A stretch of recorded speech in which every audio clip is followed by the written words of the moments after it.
Assalamualaikum warahmatullahi wabarakatuh. Halo, jumpa lagi. Semoga kita semua selalu sehat dan semangat belajar ya.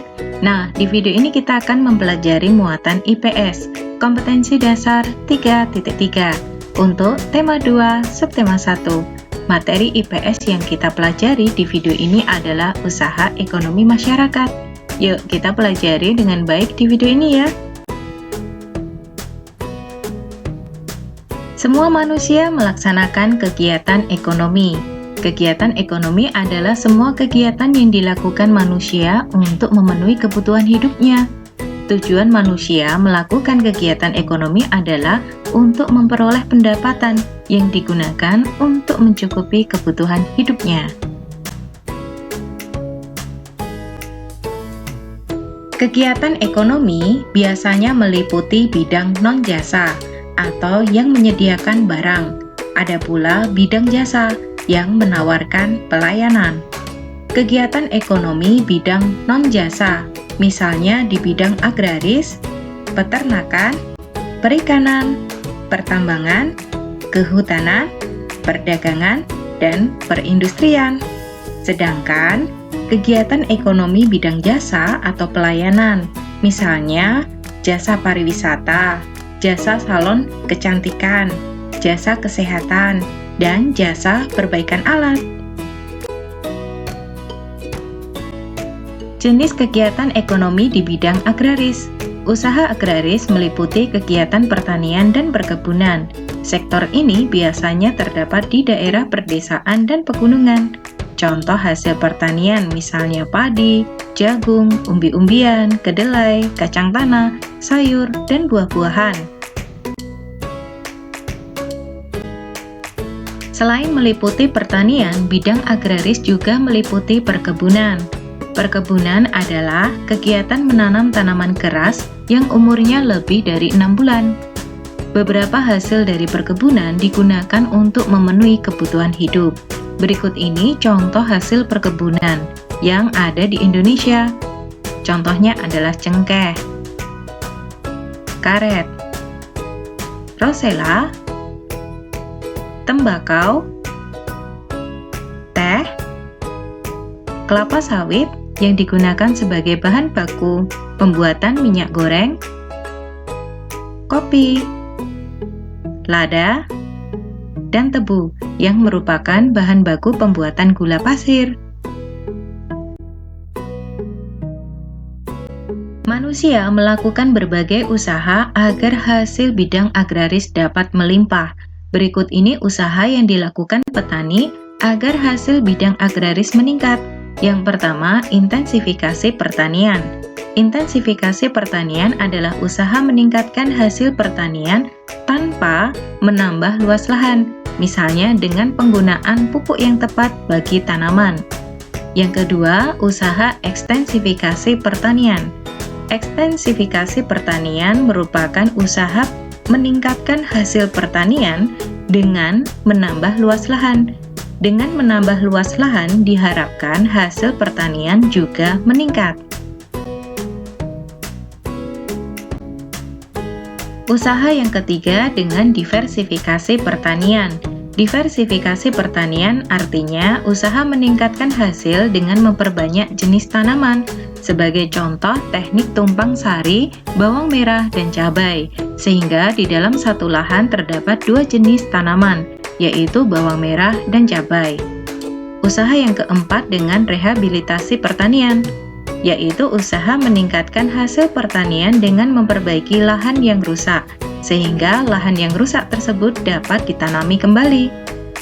Dan usaha yang kelima dengan mekanisasi pertanian, yaitu usaha meningkatkan hasil pertanian dengan menggunakan mesin modern. Kegiatan ekonomi bidang peternakan.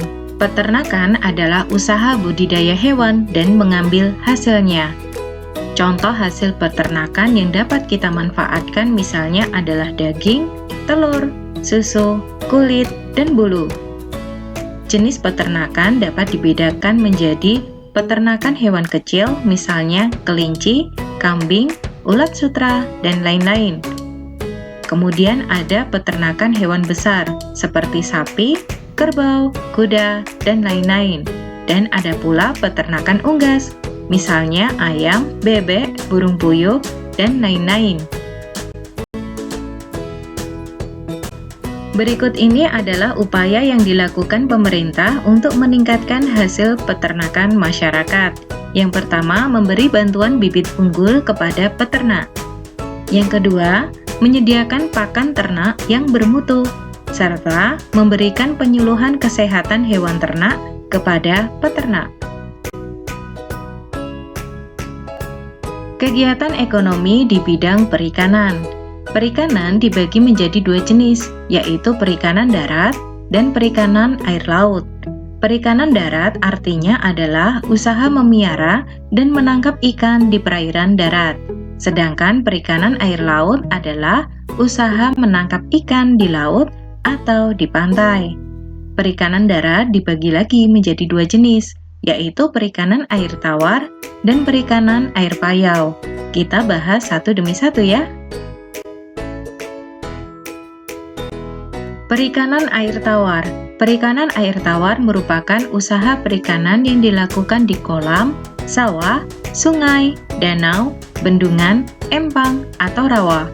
Contoh hasil perikanan air tawar, misalnya ikan mujair, ikan patin, ikan lele, ikan gurami, dan ikan nila.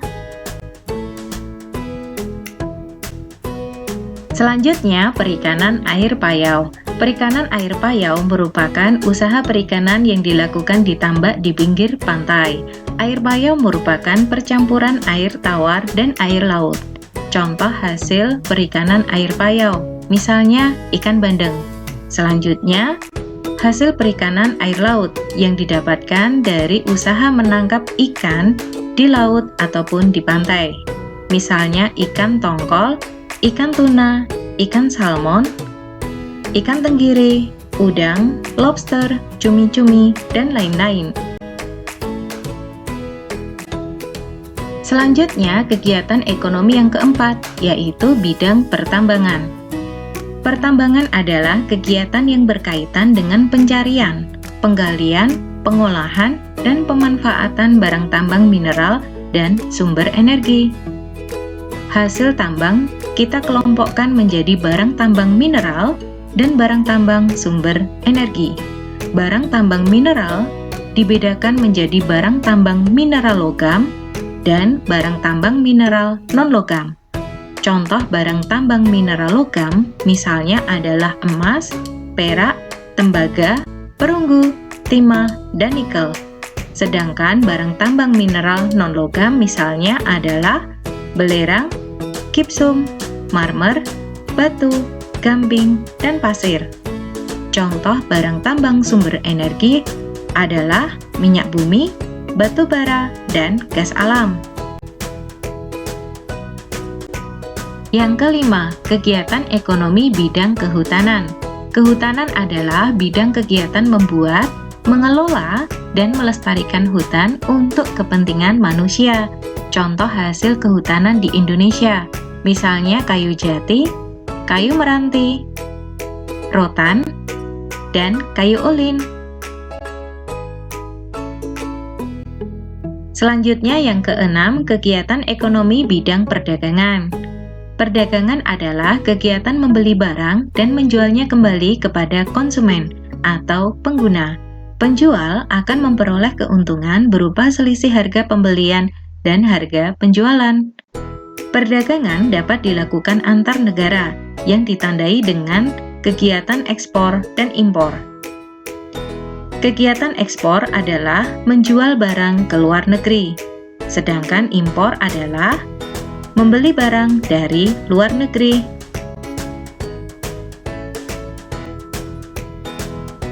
Yang ketujuh, kegiatan ekonomi bidang perindustrian. Industri adalah kegiatan mengubah barang mentah menjadi barang setengah jadi atau barang jadi. Industri digolongkan menjadi beberapa jenis berdasarkan jumlah tenaga kerjanya. Jenis yang pertama, industri besar. Industri besar memiliki jumlah tenaga kerja lebih dari 100 orang. Yang kedua, industri sedang, yang memiliki jumlah tenaga kerja sebanyak 20 hingga 99 orang. Yang ketiga, industri kecil. Jumlah tenaga kerja di industri kecil adalah 5 sampai 19 orang. Dan jenis yang keempat adalah industri rumah tangga, yang jumlah tenaga kerjanya adalah 1 sampai 4 orang. Contoh hasil bidang industri, misalnya makanan, minuman, kosmetika, obat-obatan, garmen atau pakaian jadi, kerajinan, dan lain-lain. Dan jenis kegiatan ekonomi yang kedelapan, yaitu bidang jasa. Kegiatan bidang jasa adalah kegiatan yang menawarkan layanan kepada konsumen atau pengguna. Contoh kegiatan ekonomi di bidang jasa, misalnya adalah pemandu wisata, penyedia jasa perjalanan atau biro travel, bengkel kendaraan, salon cukur rambut, dan penyedia fasilitas penginapan.